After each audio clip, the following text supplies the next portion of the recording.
മുത്തുണിയുടെ ഒപ്പം ഫോട്ടോ എടുക്കാൻ വേണ്ടി ആൾക്കാര് വന്നു നിൽക്കുന്നുണ്ട്. നീ ആരാ സെലിബ്രേറ്റ് ചെയ്യും? ഇന്ന് എന്റെ ദിവസം ശരിയല്ല എന്ന് പറഞ്ഞിട്ടുണ്ടെങ്കിലോ ഒട്ടും ശരിയല്ല. ചൈനയില് ശരിക്കും പറയുകയാണെന്നുണ്ടെങ്കിൽ നമ്മൾ ഇന്ത്യക്കാർ ഭയങ്കര സെലിബ്രിറ്റീസ് ആണ്. ചൈനയിലെ നമ്മുടെ മൂന്നാമത്തെ ദിവസം നമ്മൾ ആരംഭിക്കുന്നത് ദ ഗ്രേറ്റ് വാൾ ഓഫ് ചൈനയിൽ നിന്നാണ്. നമ്മളിപ്പോൾ എത്തി നിൽക്കുന്നത് ബാറ്റ്ലിംഗ് എന്ന് പറഞ്ഞിട്ടുള്ള ഒരു സ്പോട്ടിലാണ്. ഇവിടെ നിന്ന് നമ്മൾ കേബിൾ കാർ പിടിച്ചിട്ടാണ് കേട്ടോ നമ്മൾ മോളിലേക്ക് പോകുന്നത്. അയ്യോ മഴ തൂളുന്നുണ്ടല്ലോ ഗൈസ്, ചെറുതായിട്ട് മഴ തൂളുന്നുണ്ട്, കുഴപ്പമില്ല, അതവിടെ നിൽക്കട്ടെ. ചൈനയിലെ ഗ്രേറ്റ് വാൾ നമുക്ക് ഒരു ലൊക്കേഷനിൽ നിന്ന് എല്ലാം കാണാനായിട്ട് പറ്റില്ല. കാരണം ഇത് ഏകദേശം 22,000 കിലോമീറ്റർ നീളത്തിൽ പരന്നു കിടക്കുന്ന ഒരു വലിയ വാളാണ്. 2500 കൊല്ലം പഴക്കമുണ്ട്. ഇനി ഇതിൽ വേറൊരു സീക്രറ്റ് കാര്യം കൂടി ഉണ്ട്, അതുകൂടി നിങ്ങൾക്ക് ഞാൻ പറഞ്ഞു തരാം. ആ കാര്യം ഞാൻ ഗ്രേറ്റ് വാൾ എത്തിയിട്ട് പറയാം കേട്ടോ. പല പോയിന്റിലും പല രീതിയിലുള്ള ട്രാൻസ്പോർട്ടേഷൻസ് ആയിരിക്കും നമുക്ക് ഗ്രേറ്റ് വാൾ കാണാൻ പോകുമ്പോൾ അവർ യൂസ് ചെയ്യിപ്പിക്കുക. അപ്പോൾ ഇവിടെ നമുക്ക് ഉണ്ടായിരുന്നത് ഒരു ചെറിയ ട്രെയിൻ പോലത്തെ ഒരു സെറ്റപ്പ് ആയിരുന്നു കേട്ടോ. ഇതിനെ അവർ കേബിൾ കാർ എന്നാണ് വിളിക്കുന്നത് എന്നുണ്ടെങ്കിലും കേബിൾ കാർ അല്ല, ശരിക്കും ഒരു ട്രെയിൻ പോലെ തന്നെ എല്ലാം ട്രാക്കിൽ കൂടെ പോകുന്ന ഒരു സെറ്റപ്പ് തന്നെയായിരുന്നേ. അങ്ങനെ നമ്മൾ എല്ലാവരും കൂടി ഒറ്റ കേബിൾ കാറിൽ കയറിയിട്ടാണ് മുകളിലേക്ക് എത്തിയിട്ടുണ്ടായിരുന്നത്. എന്തുകൊണ്ടാണ് ഇവിടുത്തെ ഒരു സ്ഥലം അവർ തിരഞ്ഞെടുക്കാൻ കാരണം എന്നുണ്ടെങ്കിൽ ഇവിടെ കുറച്ചും കൂടി തിരക്ക് കുറവായിരിക്കും. സോ നമുക്ക് കുറച്ചും കൂടി നല്ല രീതിയിൽ കാണാനായിട്ട് പറ്റും. മുത്തുണിയുടെ ഒപ്പം ഫോട്ടോ എടുക്കാൻ വേണ്ടി ആൾക്കാര് വന്നു നിൽക്കുന്നുണ്ട്. നീ ആരാ സെലിബ്രേറ്റ് ചെയ്യും?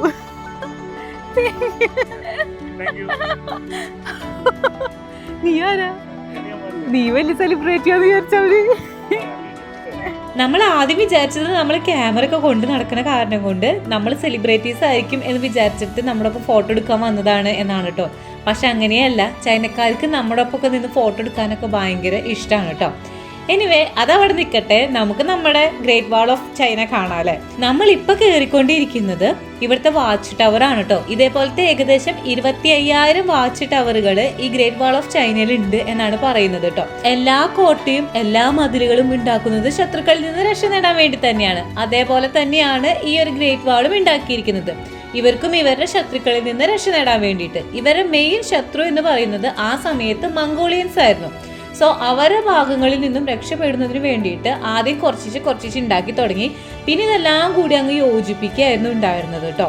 ഇനി ഈ ഒരു വാൾ എന്ന് പറഞ്ഞാൽ ഇതേപോലെ ഇങ്ങനെ സ്ട്രെയിറ്റ് വാളല്ല, പല കണക്ഷൻസും ഇതിൽ നിന്ന് അങ്ങോട്ടും ഇങ്ങോട്ടും ഒക്കെ പോകുന്നുണ്ട്. ഇനി ഞാൻ ആ സീക്രറ്റ് പറയട്ടെ. ഈ ഒരു വാള് ബിൽഡ് ചെയ്യാൻ വേണ്ടിയിട്ട് അവർ യൂസ് ചെയ്തേക്കുന്നത് ചുണ്ണാമ്പും കന്നിപ്പശുവാണ് കേട്ടോ. ഏകദേശം 2500 കൊല്ലം പഴക്കമുള്ള ഈ ഒരു വാള് ഇപ്പോഴും നിലനിൽക്കാനായിട്ടുള്ള കാരണം എന്ന് പറയുന്നത് ആ ചുണ്ണാമ്പും കന്നിപ്പശുവും കൂടി ഉണ്ടാക്കിയ മിശ്രിതത്തിന്റെ ബലമാണെന്നാണ് പറയണേ. ഗൈസ്, ഇന്ന് എന്റെ ദിവസം ശരിയല്ല എന്ന് പറഞ്ഞിട്ടുണ്ടെങ്കിലോ ഒട്ടും ശരിയല്ല. രാവിലെ എഴുന്നേറ്റിട്ട് ഞാൻ കുറച്ച് മേക്കപ്പ് ഇടാൻ ശ്രമിച്ചു. ഞാൻ ഈയിടെയായിട്ട്, അതായത് ഒരു മാസമായിട്ടുള്ള മേക്കപ്പ് ഇടാൻ തുടങ്ങിയിട്ട്. അപ്പോഴെന്നുണ്ടെങ്കിൽ ആദ്യത്തെ വട്ടപ്പം ഇട്ടപ്പോൾ പാളി. അപ്പോൾ മുത്തിന് പറഞ്ഞു നീ പോയി കഴുകാൻ വീണ്ടും ഇടാന്ന് പറഞ്ഞു. അങ്ങനെ വീണ്ടും ഇട്ട് കഴിഞ്ഞപ്പോൾ എൻ്റെ ഈ ഡ്രസ്സിൻ്റെ കോളറിൻ്റെ അവിടെ നിങ്ങൾ ശ്രദ്ധിച്ചിട്ടുണ്ടോ എന്ന് എനിക്കറിയില്ല, അവിടെ മുഴുവനുമായി. അത് കഴിഞ്ഞിട്ട് അതെന്തെങ്കിലും ആവട്ടെ, ഇനി ഡ്രസ്സ് ചേഞ്ച് ചെയ്യാൻ സമയമില്ല. അപ്പോൾ ഞങ്ങൾ പോന്നു കഴിഞ്ഞ് ഇതാ ഇവിടെ എത്തിക്കഴിഞ്ഞപ്പോൾ എൻ്റെ റീലെടുത്ത് കഴിഞ്ഞ് ഞങ്ങളുടെ ഒരു തമ്മനയിൽ ഫോട്ടോ എടുക്കാൻ വേണ്ടി നമ്മുടെ ഗൈഡ് ചേട്ടൻ്റെ കയ്യിൽ കൊടുത്തു. ഫോൺ കൊടുത്തു കഴിഞ്ഞപ്പോൾ ആളെന്നോട് കമ്മൽ പോയല്ലോ, ഒരു ഞാൻ അയ്യോ അതിന് ഞാൻ നോക്കുമ്പോഴേ എൻ്റെ ഈ ഷർട്ടിന്റെ കോളറുണ്ട്, അവിടെ നിറച്ച് ഇത് മേക്കപ്പിൻ്റെ ഇത്, കമ്മലില്ല. എനിക്കാകെ ഇന്നത്തെ ദിവസം ശരിയായിട്ടില്ല. ഞാൻ 5:30 എഴുന്നേറ്റതാ കേട്ടോ. അങ്ങനെ എഴുന്നേക്കാത്ത ഒരാളാ ഞാൻ. എന്നിട്ട് ഞാൻ എഴുന്നേറ്റിട്ട് എനിക്ക് സംഭവിച്ചത് ഇതാണ്. ഞാൻ മുത്തുണ്ണിയുടെ കമ്മലാണ് മുത്തുണ്ണിയുടെ കമ്മൽ ഞാൻ കടം വാങ്ങിച്ചിട്ടിട്ടുണ്ട് ഗൈസ്. അപ്പം മനസ്സിലായില്ലേ നമുക്ക് ഇങ്ങനെ വേസ്റ്റ് ഡേയ്സ് വരും എന്നുള്ളത്. അതും ഇന്നത്തെ ദിവസമാണ് ഏറ്റവും കൂടുതൽ സംഭവങ്ങൾ കവർ ചെയ്യുന്നത്, കാര്യങ്ങളും ചെയ്യുന്നതൊക്കെ. ഇത് കൂടാതെ ഞാൻ റീൽസ് എടുക്കുമ്പോൾ നോട്ട് ചെയ്ത് വെച്ചിട്ടുണ്ടായിരുന്നു ഏതൊക്കെ എടുക്കണ്ടേ, എന്തൊക്കെ പറയണ്ടെന്നുള്ളത്. ആ ബുക്ക് എടുക്കാമോ? ഇത്രയും ഗതികെട്ടവൻ മറ്റേ ആ സിനിമയിൽ പറഞ്ഞോണം, ഇത്രയും ഗതികെട്ടവൻ വേറെ ആരുണ്ടെന്ന് തോന്നുന്നില്ല. എന്നാലും നമ്മൾ ഉള്ളത് വെച്ച് മുന്നോട്ട് പോവാണ്. കുറച്ചു നേരം ഗ്രേറ്റ് വാൾ എല്ലാം കണ്ട് നമ്മൾ തിരിച്ചിറങ്ങുകയാണ് കേട്ടോ. തിരിച്ചിറങ്ങുമ്പോഴും നമ്മൾ ഈ ടിക്കറ്റ് കാണിച്ചു കൊടുക്കണം. ഒരു ടിക്കറ്റിന് ഏകദേശം 140 യുവാനാണ് കേട്ടോ അവർ ഈടാക്കുന്നത്. അപ്പോൾ ടിക്കറ്റ് കാണിച്ചാൽ മാത്രമാണ് നമുക്ക് തിരിച്ചു ഇറങ്ങാനായിട്ട് പറ്റുള്ളൂ. സോ നമ്മളോട് ഗൈഡ് മുന്നേ പറഞ്ഞിട്ടുണ്ടായിരുന്നു വളരെയധികം സൂക്ഷിക്കണം. ടിക്കറ്റ് പോയി കഴിഞ്ഞിട്ടുണ്ടെന്നുണ്ടെങ്കിൽ നമുക്ക് വീണ്ടും അടുത്ത ടിക്കറ്റ് എടുത്തതിന് ശേഷം വേണം താഴോട്ട് വരാനായിട്ട്. എൻ്റെ ആദ്യത്തെ വ്ളോഗിൽ ഞാൻ പറഞ്ഞ പോലെ തന്നെ നമ്മൾ ആദ്യത്തെ 9 ദിവസം ഒരു പാക്കേജ് ആണ് എടുത്തിരിക്കുന്നത്. അത് നാട്ടിൽ നിന്നുള്ള പാക്കേജ് ആണ് കേട്ടോ എടുത്തിരിക്കുന്നത്. അപ്പോൾ നമുക്ക് മലയാളമൊക്കെ സംസാരിച്ച് അങ്ങ് പോകാമല്ലോ. പാക്കേജ് സ്റ്റാർട്ട് ചെയ്തിട്ടുണ്ട്, അവരൊപ്പമാണ് നമ്മളിപ്പോൾ പോയിക്കൊണ്ടിരിക്കുന്നത്. എനിക്ക് ഏറ്റവും ഇഷ്ടപ്പെട്ട ചൈനയിലെ ഒരു കാര്യം എന്ന് പറയുന്നത് ഇവർ റോഡ് സൈഡിലും എല്ലാവരും നല്ല അസൽ റോസാപ്പൂക്കൾ, നല്ല വെറൈറ്റി റോസാപ്പൂക്കൾ വെച്ചിട്ടുണ്ടായിരുന്നു കേട്ടോ. ഇത് കഴിഞ്ഞ് നമ്മൾ നേരെ പോയത് ജെയ്ഡ് ഫാക്ടറി കാണാൻ വേണ്ടിയിട്ടാണ്. ഇത് ചൈനക്കാരുടെ ഭാഗ്യരത്നം എന്ന പേരിലാണ് അറിയപ്പെടുന്നത്. സ്വർണത്തേക്കാൾ വിലയാണ് ഇവർ ഈ ജെയ്ഡിന് കൊടുക്കുന്നത് കേട്ടോ. ഞാൻ ഇതൊരു റീലാക്കി ഇട്ടപ്പോൾ എല്ലാവരും പറഞ്ഞു സ്വർണത്തിൻ്റെ അത്രയും വിലയൊന്നും ജെയ്ഡിനില്ല എന്നുള്ളത്. അതൊക്കെ അതിൻ്റെ ക്വാളിറ്റിയും അതിൻ്റെ വലിപ്പവും അതിൻ്റെ ഫിനിഷിങ്ങും ഒക്കെ വെച്ചിട്ട് അങ്ങോട്ടും ഇങ്ങോട്ടൊക്കെ മാറുകയും അപ്പോൾ സ്വർണത്തെക്കാളും വിലയുള്ള ജെയ്ഡ് ഉൽപ്പന്നങ്ങൾ ഇവിടെ ഉണ്ടായിരുന്നു. ചൈന എന്ന് പറയുന്ന ഒരു രാജ്യം കുറേ വിശ്വാസങ്ങളും കുറേ അന്ധവിശ്വാസങ്ങളും ഉള്ള രാജ്യമാണ് കേട്ടോ. സോ അവർ എന്തെങ്കിലും ഒരു കാര്യം ഇൻട്രൊഡ്യൂസ് ചെയ്യുമ്പോൾ അവരൊരു വിശ്വാസം കൂടി അതിൽ കലർത്തുന്ന പോലെ നമുക്ക് പലപ്പോഴും തോന്നിയിട്ടുണ്ട്. നമ്മൾ ബാക്കിയുള്ള സ്ഥലങ്ങളിൽ പോകുമ്പോൾ ഓരോ കാര്യങ്ങളും ഞാൻ പറഞ്ഞു തരുമ്പോൾ നിങ്ങൾക്ക് മനസ്സിലാവും അവർ എത്രത്തോളം വിശ്വാസങ്ങളും അന്ധവിശ്വാസങ്ങളും അവർ ഓരോ കാര്യത്തിനും കലർത്തുന്നുണ്ട് എന്നുള്ളത് കേട്ടോ. ഇപ്പൊ ആ ചേച്ചി കാണിച്ചുകൊണ്ടിരിക്കുന്ന ആ ഒരു ബോൾ ഉണ്ടല്ലോ, അതിൻ്റെ ഉള്ളിലുള്ള ഒരു വിശ്വാസം എന്താണെന്ന് ഞാൻ പറഞ്ഞു തരട്ടെ. അതൊരു ഫാമിലിയാണ്. ആ ഫാമിലിയുടെ ഉള്ളിൽ വേറൊരു ഫാമിലി, അതായത് അതിൻ്റെ ഉള്ളിൽ വേറൊരു ബോൾ ഉണ്ട്, അതിൻ്റെ ഉള്ളിൽ വീണ്ടും വേറൊരു ബോളുണ്ട്, അതും കഴിഞ്ഞിട്ടുള്ള ഫാമിലി, അതായത് ഗ്രാൻഡ് പാരൻസ്, നമ്മുടെ പാരൻസ്, പിന്നെ നമ്മുടെ ഫാമിലി, പിന്നെ നമ്മുടെ മക്കളുടെ ഫാമിലി. അതായത് അവരുദ്ദേശിക്കുന്നത് നീണ്ടു നിൽക്കുന്ന സന്തോഷമുള്ള ഒരു കുടുംബം നിങ്ങൾക്ക് കിട്ടും ഇത് വീട്ടിൽ വെച്ച് കഴിഞ്ഞാൽ എന്നുള്ളതാണ് കേട്ടോ. അപ്പൊ ആ ബോൾ ഉണ്ടാക്കുന്ന ഒരു പ്രോസസ്സാണ് നിങ്ങളിപ്പോൾ ഇവിടെ കണ്ടുകൊണ്ടിരിക്കുന്നത്. അപ്പൊ നമുക്ക് കാണിച്ചു തരും അവര് ഇതെങ്ങനെയാണ് ഉണ്ടാക്കുന്നത് എന്നുള്ളതൊക്കെ. നെക്സ്റ്റ് ചേച്ചി പറഞ്ഞു തന്നത് എങ്ങനെയാണ് നമ്മൾക്ക് നല്ലൊരു ജെയ്ഡ് ഉൽപ്പന്നം കണ്ടുപിടിക്കാം എന്നുള്ളതാണ്. അതായത് ക്വാളിറ്റി ചെക്ക് എങ്ങനെ നടത്താം എന്നുള്ളതായിരുന്നു കേട്ടോ. ഫസ്റ്റത്തെ സ്റ്റെപ്പ് എന്ന് പറയുന്നത് നമ്മൾ ഈ ജെയ്ഡ് ഉൽപ്പന്നങ്ങളുടെ മേലെ കൈവയ്ക്കുകയാണ് എന്നുണ്ടെങ്കിൽ നമുക്കൊരു കൂളിംഗ് എഫക്റ്റ് കിട്ടും. അതായത് അതൊരു കൂള് പ്രൊഡ്യൂസ് ചെയ്യും. സോ അത് നമുക്ക് മനസ്സിലാക്കാനായിട്ട് പറ്റും. സെക്കൻഡ് ടെസ്റ്റ് എന്ന് പറയുന്നത് നമ്മൾക്ക് അതിൻ്റെ ഉള്ളിൽ കൂടെ ഒരു ലൈറ്റ് കടത്തി വിടുമ്പോൾ നമുക്ക് ട്രാൻസ്പെറൻ്റ് ആയിട്ട് തോന്നുന്നത് പോലെ, അല്ലാന്നുണ്ടെങ്കിൽ അതിൽ കൂടെ ലൈറ്റ് കടന്നു പോകുന്ന പോലെ തോന്നുകയാണ് എന്നുണ്ടെങ്കിൽ അതും ജെയ്ഡ് ആയിരിക്കും കേട്ടോ. ഇത് കഴിഞ്ഞ് അവരുണ്ടാക്കിയിട്ടുള്ള ഉൽപ്പന്നങ്ങൾ കാണിക്കാൻ വേണ്ടി കൊണ്ടുപോയി. അതായത് ഓർണമെന്റ്സ് ഉണ്ട്, കുറച്ച് എക്യുപ്മെന്റ്സും കാര്യങ്ങളും ഒക്കെ ഉണ്ട്. സോ നമുക്ക് ആവശ്യമുള്ള കാര്യങ്ങൾ നമുക്ക് അവിടുന്ന് വാങ്ങാനായിട്ട് പറ്റും. നമ്മുടെ കയ്യിൽ അതിനുള്ള കാശില്ലാത്ത കാരണം കൊണ്ട് നമ്മൾ വീഡിയോസ് ഒക്കെ എടുത്ത് ഇതെല്ലാം കണ്ട് ആസ്വദിച്ചു കേട്ടോ. നമ്മുടെ ഒപ്പം വന്നിട്ടുണ്ടായിരുന്ന എല്ലാവരെയും പൂത്ത കാശുണ്ടായ കാരണം കൊണ്ട് അവരോരോന്ന് വാങ്ങിച്ചു. കണ്ടില്ലേ, ഒരു സാധാരണ കല്ലാണ്. ആ കല്ലിന് തുറന്നു കഴിയുമ്പോൾ ഇങ്ങനത്തെ കളറായി മാറാണ് കേട്ടോ. ഇത് മെയിനായിട്ട് പച്ച കളറായിരിക്കും, അല്ലെങ്കിൽ ആഷ്, ഇതേപോലത്തെ പർപ്പിൾ, അങ്ങനെ പല ഇത് ഈ കാണുന്ന കളറുകളായിരിക്കും ഇതിൽ മെയിനായിട്ടും ഉണ്ടായിരിക്കുക. Rich people only buying stuff. കണ്ടു ഇഷ്ടപ്പെട്ടു.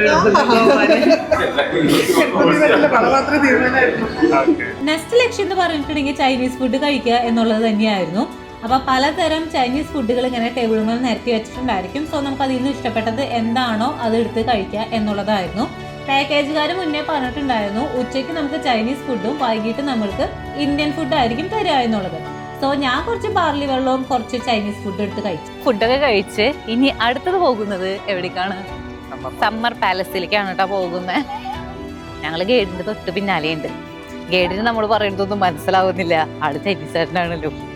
അപ്പൊ നമ്മള് ആളെ കുഴപ്പമൊന്നുമില്ല, ചെറുതായിട്ട് കാല് കണ്ടില്ല ആള്. മീൻസ് ഇവിടെ സ്റ്റേഴ്സ് ഉണ്ടായിരുന്നു. സമ്മർ പാലസ് ആണ് കാണാനായിട്ട് വന്നിരിക്കുന്നത്. ഇവിടെ ശരിക്കും രാജാവിന് 2 വലിയ പാലസുകളാണ് ഉള്ളതെന്നാണ് പറഞ്ഞത്. അതിൽ ഒന്നാണ് ഈ സമ്മർ പാലസ്. അതായത് സമ്മർ ആവുമ്പോ ചൂടൊക്കെ കൂടുമ്പോ അതന്നെ രാജാക്കന്മാരെ പോലെ ചൂട് കൂടുമ്പോ ആള് വേറെ ഒരു സ്ഥലത്തേക്ക് താമസം മാറ്റും. നമ്മൾ യെസ്. അപ്പൊ ഇവിടത്തെ രാജാക്കന്മാർക്കൊക്കെ എന്തോ ആവാലോ, കാശ് അവർക്ക് ഇഷ്ടം പോലെയാണല്ലോ. നോ. അപ്പോ അവര് സമ്മർ പാലസിലേക്ക് വരും. ഇവിടെ കുറേ അധികം പ്രത്യേകതകളുള്ള ഒരു സ്ഥലമാണ്. കാരണം മനുഷ്യന്മാര് കുഴി ഉണ്ടാക്കിയ വലിയൊരു തടാകം ഇവിടെ ഉണ്ട്. ആ മണ്ണ് ഉപയോഗിച്ച് അവിടെ വേറൊരു മല വരെ ഉണ്ടാക്കിയിട്ടുണ്ട്. പിന്നെന്തെന്നാ പിന്നെ ഏറ്റവും വലിയ കോറിഡോർ, പെയിന്റിംഗ് ഉള്ള കോറിഡോറുള്ള സ്ഥലമാണിത്. അതായത് എന്താ ഗിന്നസ് വേൾഡ് റെക്കോർഡിലൊക്കെ കയറിയിട്ടുണ്ട് കേട്ടോ. ഒരു 782 മീറ്റർ അങ്ങാണ്ടാണ് ആ ഒരു കോറിഡോറിന്റെ നീളം എന്ന് പറയുന്നത്. ഒക്കെ ഞാൻ കാണിച്ചു തരാം. പിന്നെ അവിടെ ഒരു മാർബിൾ ബോട്ട് ഉണ്ട്. അതായത് ഇല്ല ആ മാർബിൾ ബോട്ടിന് വേറൊരു പ്രത്യേകത ഉണ്ട്. അതാണ് ഇതിലെ ഏറ്റവും ഫണ്ണിയസ്റ്റ് ആയിട്ടുള്ള കേസ് എന്ന് പറഞ്ഞിട്ടുണ്ടെങ്കിൽ, അതായത് ഇവിടുത്തെ നാവിക സേനേനെ നന്നാക്കാൻ വേണ്ടിയിട്ട് ഒരു ബഡ്ജറ്റ് വെച്ചിട്ടുണ്ടായിരുന്നു.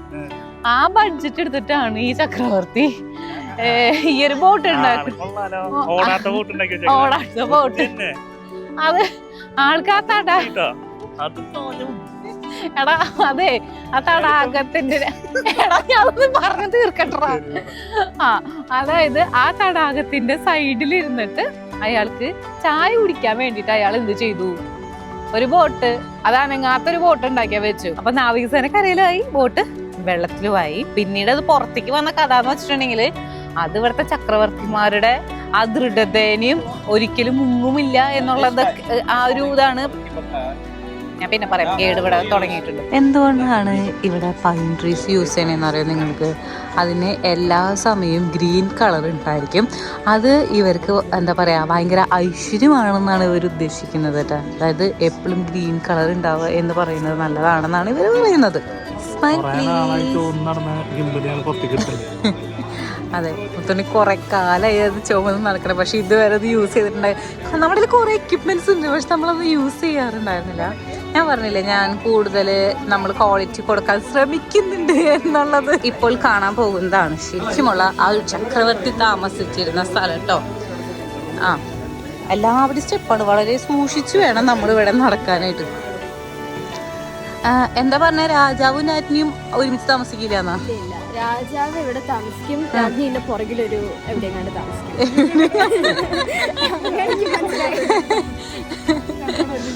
രണ്ടുപേരും ഇവിടെ ഒരുമിച്ച് താമസിക്കില്ലെന്ന്. രാജാവ് ഇവിടെ താമസിക്കും, രാജ്ഞി വേറെ എവിടെയോ താമസിക്കുന്നു. ഓക്കെ, ഇവിടെയാണ് രാജാവ് താമസിച്ചിരുന്ന റൂമും കാര്യങ്ങളും. അത് കാണാൻ വേണ്ടിയിട്ടാണ് നമ്മളിപ്പോ പോകുന്നത്. ഓക്കെ, ഒളിഞ്ഞു നോക്കട്ടെ, ഒറ്റ നോട്ട്.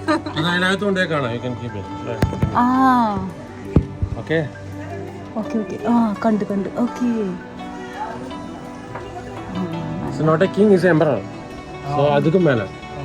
ചക്രവർത്തി. ഇവിടുത്തെ പാലസിൽ ഞാൻ ശ്രദ്ധിച്ച ഒരു കാര്യം എന്ന് പറയുന്നത്, ഇവിടെ വലിയ കൊട്ടാരങ്ങൾ പോലെയല്ല, നമ്മുടെ പണ്ടത്തെ വലിയ തറവാട് വീടുകളില്ലേ, അതേപോലെയാണ് കേട്ടോ തോന്നിയിട്ടുണ്ടായിരുന്നത്. അതായത് മരം കൊണ്ട് കുറച്ച് റെഡ് കളർ കൂടുതലുണ്ട് എന്നത് ഒഴിച്ചു കഴിഞ്ഞിട്ടുണ്ടെങ്കിൽ, മരം കൊണ്ടുള്ള ആ ഒരു കൊത്തുപണികളും കാര്യങ്ങളും ഒക്കെ നമ്മുടെ പഴയ തറവാട് വീടുകൾ പോലെയാണ് എനിക്ക് തോന്നിയത് കേട്ടോ. ചൈനയിൽ ശരിക്കും പറയുകയാണെന്നുണ്ടെങ്കിൽ നമ്മൾ ഇന്ത്യക്കാർ ഭയങ്കര സെലിബ്രിറ്റീസ് ആണ് ഗൈസ്. നമ്മൾ നടന്നു പോകുമ്പോൾ അവർ നമ്മുടെ വീഡിയോസ് എടുക്കുന്നു, ഫോട്ടോസ് എടുക്കുന്നു. പക്ഷെ ആദ്യമായിട്ടാണ് ഇന്ത്യക്കാരാന്ന് പറഞ്ഞിട്ട് ഒരു സ്ഥലത്ത് ചെന്നിട്ട് ഇത്ര പരിഗണന കിട്ടണത്. ഓക്കെ, നമ്മൾ പറഞ്ഞ ലേക്കിന്റെ അവിടേക്ക് എത്തിയിട്ടുണ്ട് കേട്ടോ. ഞാൻ ലേക്ക് കാണിച്ചു തരാവേ. ഇവിടെ നല്ല തണുപ്പുണ്ട് കേട്ടോ. ഇവിടെ മിക്കവാറും ഇത്ര മരങ്ങളുള്ള കാരണം കൊണ്ടായിരിക്കില്ലേ, നല്ല തണുപ്പുണ്ട്.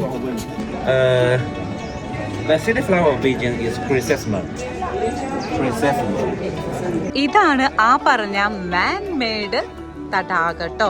കുമിൻ ലേക്ക് എന്നാണ് ഇതിന്റെ പേര് പറയുന്നത്. ചക്രവർത്തിമാർക്ക് സമ്മർ പാലസിൽ വരുമ്പോൾ ഒരു തണുത്ത കാറ്റ് കിട്ടാനും ഒരു ചെറിയ ബോട്ട് റൈഡ് ഒക്കെ നടത്താൻ വേണ്ടിയിട്ടാണ് കേട്ടോ ഇത്ര വലിയ ഒരു തടാകം ഉണ്ടാക്കിയിരിക്കുന്നത്. ഏകദേശം 1 കിലോമീറ്ററോളം നീളമുണ്ട് എന്നൊക്കെയാണ് പറയപ്പെടുന്നത്. നല്ല രസമുണ്ട്. ഇവിടെ വരുമ്പോൾ നമുക്ക് നല്ലൊരു കൂളിംഗ് എഫക്റ്റ് ആണ് കിട്ടുന്നത്. ശരിക്കുള്ള ദിവസങ്ങളിലാണെന്നുണ്ടെങ്കിൽ ബോട്ട് യാത്രകൾ നടക്കാറുണ്ട്. പക്ഷേ ഇന്നിവിടെ വിൻഡി ഡേ ആയ കാരണം കൊണ്ട് ബോട്ട് യാത്ര ഇല്ല എന്നാണ് നമ്മളോട് നമ്മുടെ ഗൈഡ് പറഞ്ഞിരിക്കുന്നത് കേട്ടോ. സോ അതായത് നമ്മുടെ ഗൈഡ് പണ്ടനെ പിടിച്ച് പോകുന്നുണ്ട്. ആളെ പിന്നാലെ തന്നെ പോവാനായിട്ട് നമ്മളോട് പറഞ്ഞിട്ടുണ്ട് കേട്ടോ. ഈ മലയാണ് കേട്ടോ ഇവിടെ നിന്ന് തൊട്ടത് ഇങ്ങനെ ഉണ്ടാക്കിയ മല മുഴുവൻ ഈ ലേക്ക് കുഴിച്ച മണ്ണ് വെച്ചിട്ടാണ് ഉണ്ടാക്കിയേക്കണത്. അതിന്റെ മുകളിൽ കണ്ട ഒരു ചെറിയ ടെമ്പിളും വെച്ചു. ഇനി എന്താ പ്രശ്നം, എല്ലാവരും സെറ്റായില്ലേ? ഓ, ഈ ഫ്രെയിം ഒരു രക്ഷയില്ല കേട്ടാ. എല്ലാവരും ഭയങ്കര ഫ്രണ്ട്ലി എന്ന് വെച്ചാൽ ഭയങ്കര ഫ്രണ്ട്ലിയാണ്. ഞാൻ ഈ നിൽക്കുന്നതാണ് നമ്മുടെ ലോങ് കോറിഡോർ കേട്ടോ. ലോകത്തിലെ ഏറ്റവും നീളം കൂടിയ പെയിന്റഡ് വരാന്തയാണ് ഈ ലോങ് കോറിഡോർ എന്ന് പറയുന്നത്. വേൾഡ് ഗിന്നസ് റെക്കോർഡിലൊക്കെ ഇടം പിടിച്ചിട്ടുണ്ട് കേട്ടോ. ഇത് എന്തിനാ ശരിക്കും ഉണ്ടാക്കിയെന്ന് അറിയോ? അതായത് ചക്രവർത്തിമാർക്ക് വെയിൽ കൊള്ളാതെ ഉലാത്താൻ വേണ്ടിയിട്ട് ഉണ്ടാക്കിയ ഒരു വരാന്തയാണിത്. ഇതിൽ പെയിന്റ് ചെയ്തിരിക്കുന്നത് അവരുടെ പുരാണ കഥകളും അവരുടെ ചരിത്രങ്ങളുമാണ് കേട്ടോ. നമ്മൾക്ക് മാർബിൾ ബോട്ട് കാണാനായിട്ട് നേരമില്ല, അപ്പൊ അത് കാരണം കൊണ്ട് നമ്മൾ തിരിച്ചു പോവുകയാണ്. ശരിക്കും പറയുകയാണെങ്കിൽ നമ്മൾ പാക്കേജ് എടുത്ത് വരുമ്പോഴത്തെ ഒരു ഇഷ്യൂ ആണ്, നമുക്ക് എല്ലാം കാണാനായിട്ട് പറ്റില്ല, എല്ലാം ടൈമിൽ പാക്ക്ഡ് ആണല്ലോ.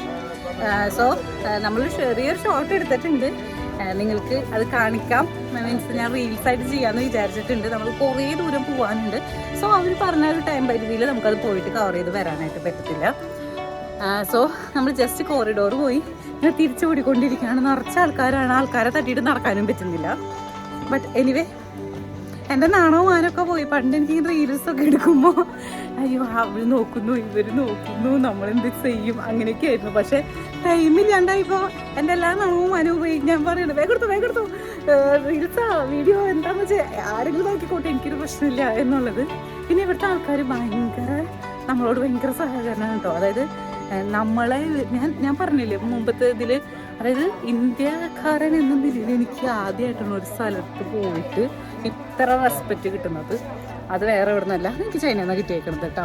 അത് കാരണം കൊണ്ട് എനിക്ക് ഈ സ്ഥലത്ത് ഇനി വരാനും അവരൊപ്പം നടക്കാനും ഒന്നും എനിക്കിതൊരു പ്രശ്നമില്ലേ. അതിപ്പോൾ നമ്മൾ വീഡിയോ എടുക്കാമെന്ന് വിചാരിക്കും, അപ്പോൾ അവർ ഫോട്ടോ എടുത്തോണ്ടിരിക്കുകയാണെന്നുണ്ടെങ്കിൽ നമ്മൾ വീഡിയോയ്ക്ക് വേണ്ടി വെയിറ്റ് ചെയ്യുകയാണെന്നുണ്ടെങ്കിൽ അവർ അപ്പം തന്നെ മാറി തന്നിട്ട് എടുത്തോ അങ്ങനെ. അവർക്ക് അറിയില്ല, ഇംഗ്ലീഷ് പറയാൻ അറിയത്തില്ല, പക്ഷെ അവർ പറയും എടുത്തോ. അതൊക്കെ അതൊരു ഭയങ്കര അല്ല മുത്തുണ്ണിയെ, എനിക്ക് തോന്നിയില്ലേ? ഇതുവരെ ഞങ്ങൾ ഇത്ര രാജ്യം പോയിട്ടും ഇത്രയധികം രാജ്യം പോയിട്ടും എനിക്ക് അങ്ങനെ നമ്മളൊന്നും ഒരു വെളിയില്ലേ, കുറച്ച് ഒട്ടും വെളിയില്ലേ നമ്മളവിടെ. പക്ഷെ ഇവിടെ നമുക്ക് വേണ്ടി അവർ എന്തും ചെയ്യാൻ തയ്യാറായിട്ട് നിൽക്കുകയാണ്. നമ്മുടെ ഒപ്പം ഫോട്ടോ എടുക്കാൻ അവർ വെയിറ്റ് ചെയ്ത് നിൽക്കുന്നു. എവിടെ ഞങ്ങളുടെ ഗൈഡ് പറഞ്ഞതനുസരിച്ച് ഇവര് ഫോട്ടോ ഒക്കെ ഫ്രെയിം ചെയ്ത് വെക്കുക അത്രേ, നമ്മുടെ അടുത്ത് നിർത്തിട്ട് പോണ ഫോട്ടോ ഒക്കെ. മുത്തുണ്ണിയൊക്കെ ഭയങ്കര ഫേമസ് ആണ്, മുത്തുണ്ണിയുടെ ഫോട്ടോ ഒക്കെ എടുത്തിട്ട് പോയിട്ടുണ്ട്. പിന്നെ പെൺപിള്ളേരുടെ അടുത്ത് വന്നിട്ട് അവർ ചോദിക്കണില്ല കേട്ടോ, ആണുങ്ങളോടാണ് മെയിനായിട്ട് ചോദിക്കണം.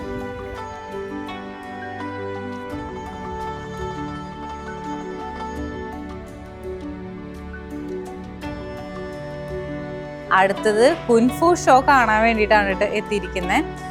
നമ്മൾ ബീജിംഗ് സെൻറ്ററിൽ തന്നെയാണ് വന്നിരിക്കുന്നത്.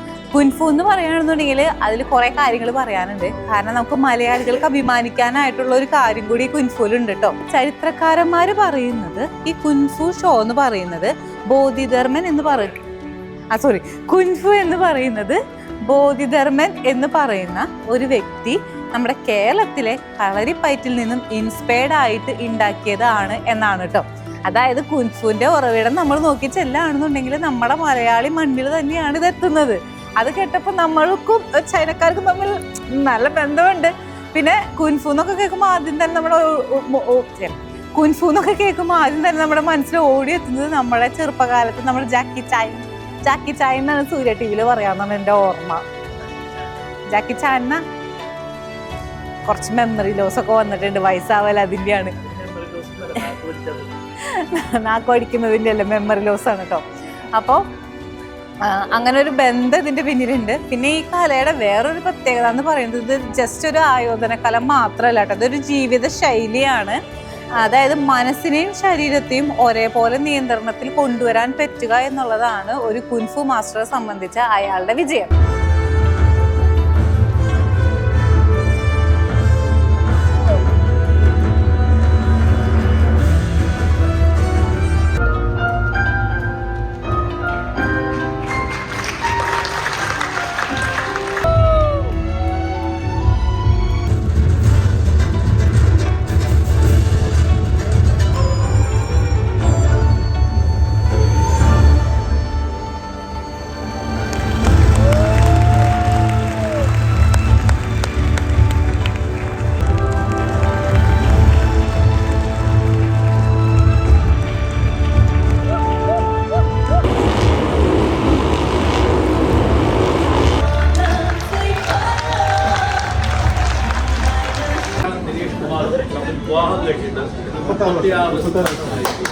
അങ്ങനെ ഷോ കഴിഞ്ഞ് തിരിച്ചെത്തിയപ്പോഴാണ് നമ്മളൊരു സംഗതി അറിയുന്നത്. നമ്മുടെ ഒപ്പം ഉണ്ടായിരുന്ന 2 പേരുടെ വെഡിങ് ആനിവേഴ്സറി ആണ്, അത് 36ാമത്തെ കൊല്ലത്തെ.